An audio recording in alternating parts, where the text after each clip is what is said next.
Right, so next up, let's go and get the saucer. Where the heck is that thing?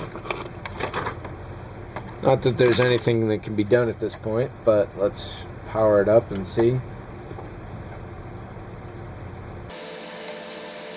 Good to see it's still working.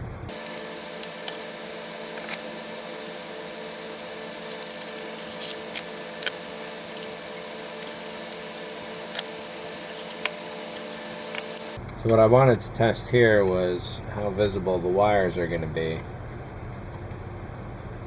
However, what I'm realizing is that there's no light coming from the bottom of the ship to compensate for that. But actually, I might be able to get some. Let's see if I can wire this up real easy. That negative is just too short. And nevertheless, I think I'm going to strip the rubber anyway. I think what I need to do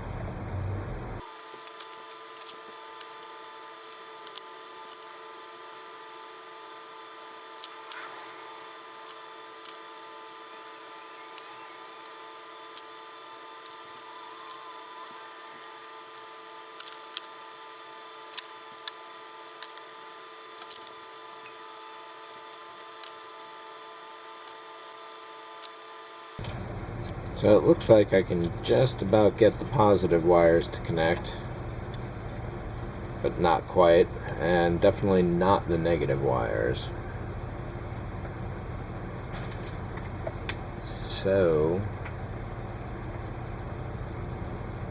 I'm going to splice a little extra in, and let's get some heat shrink for the first time, which I should have probably been using at other times as well. We're going to go with some clear heat shrink. So that's what you get in the kit.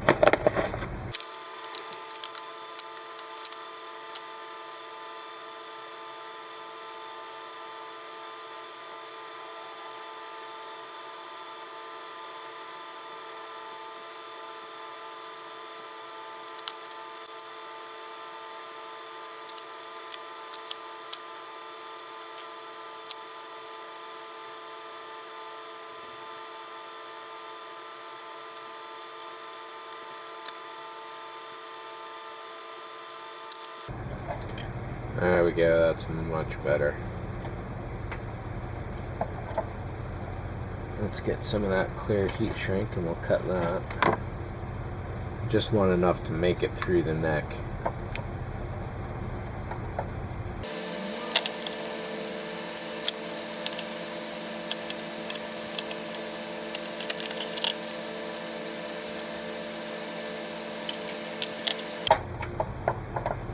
Using a lighter is one way to do heat shrink. Another way is to use your soldering iron.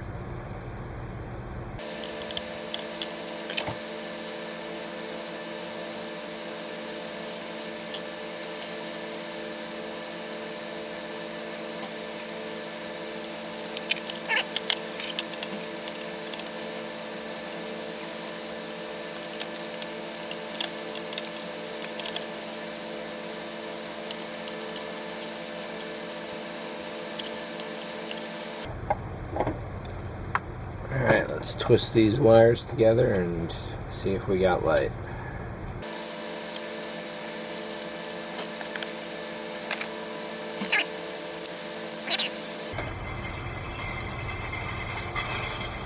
Very nice indeed.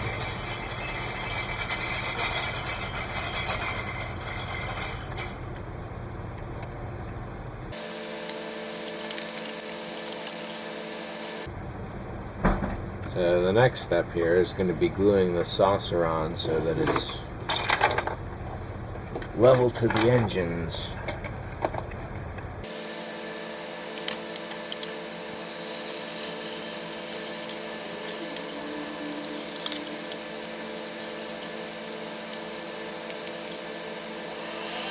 I'm going to sit here for a few minutes staring down the front,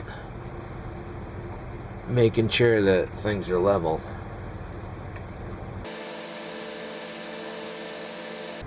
The saucer does not want to default to a level state.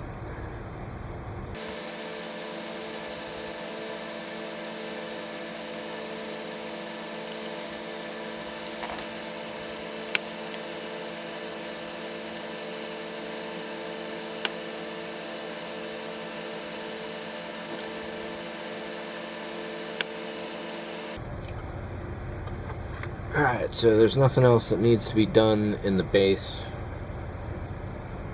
The base. There's nothing else to be done in the lower secondary hull. In the base, however, we get to wire that up. Alright, so I've just stained this base, and I am going to leave the room for a little while. Let this start to cure. It's already getting some dust in it, unfortunately. It's probably from the rag here. But I'll be back in a little while when the room has had a chance to clear out some fumes. Alright, so at this point these two are still drying. They've been in here about 4 or 5 hours. This is going to be ready for some clear gloss later. I want to give it at least 8 hours or so, if not tomorrow morning. And this is a stand for the 1701D. Don't know that you can really see it in the reflection there, but what I really need to do is sand this down with some 1000 or 2000 grit, and then put another layer on, and so on.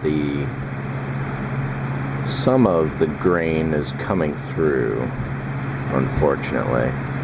While I lucked out and got the smooth side on the bottom front here for the front, as opposed to that rough cut, over here on this one, I cut the rough cut in front instead of a nice little side. Don't know if I want to stain this twice. That front could certainly use a little more stain. Back is pretty good, as are the sides.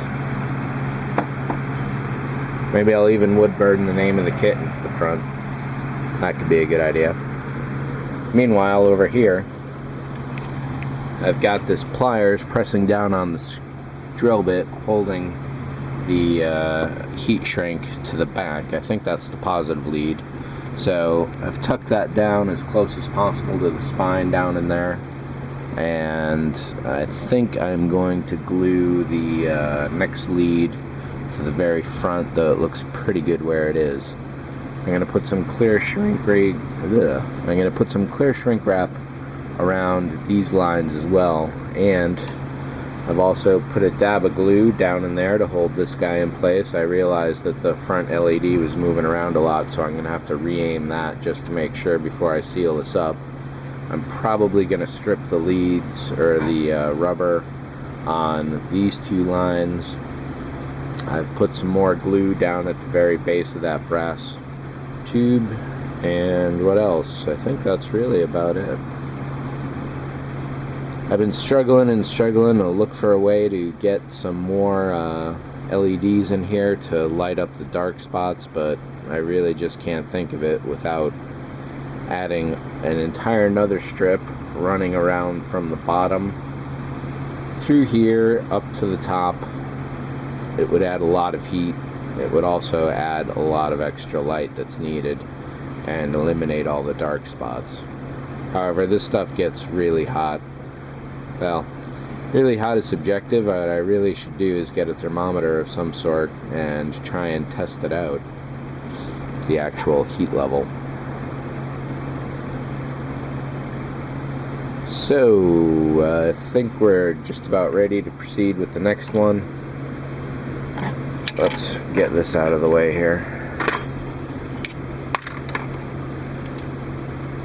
Oh, so that didn't glue down at all. That's too bad. Maybe it just needs a little while longer. Anyhow, basically I had heat shrink the back of this all the way to right about there, leave that much exposed. Same for on this guy, leave about that much exposed, and then cut these as close as possible, holding these two pieces in this position, and then essentially tuck it into place, prodding the wires as central as possible using a prodder of some sort, and seal it up. And this would be done except for decals, which I could do tonight. One of the last notes about the stand is I did all this routering and drilling beforehand. The switch itself needs a 3/4 inch drill bit, and on the switch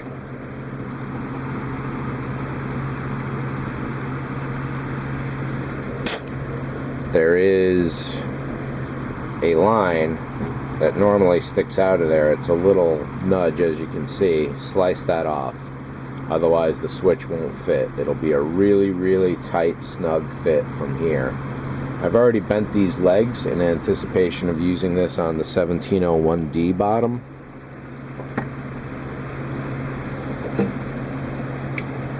Now, along with this mess, here's the process that I followed. And unfortunately, I don't think I shot any of this. I took a straight edge and measured corner to corner and put a little X down in the middle. So that set up where the center stand was going to be. I may have set it a little further back. I know one of them is offset, either this one or the 1701D. Next, what I should have done was to draw a perpendicular line out to here, because this hole is off center from that one. And it would have been nice if they were centered. 3/4 inch. This one was chosen to fit the brass tube that I had. Then back here I took a really thin drill bit, went straight in all the way until it connected to the center hole. Then I went in with this larger router, or this larger drill piece,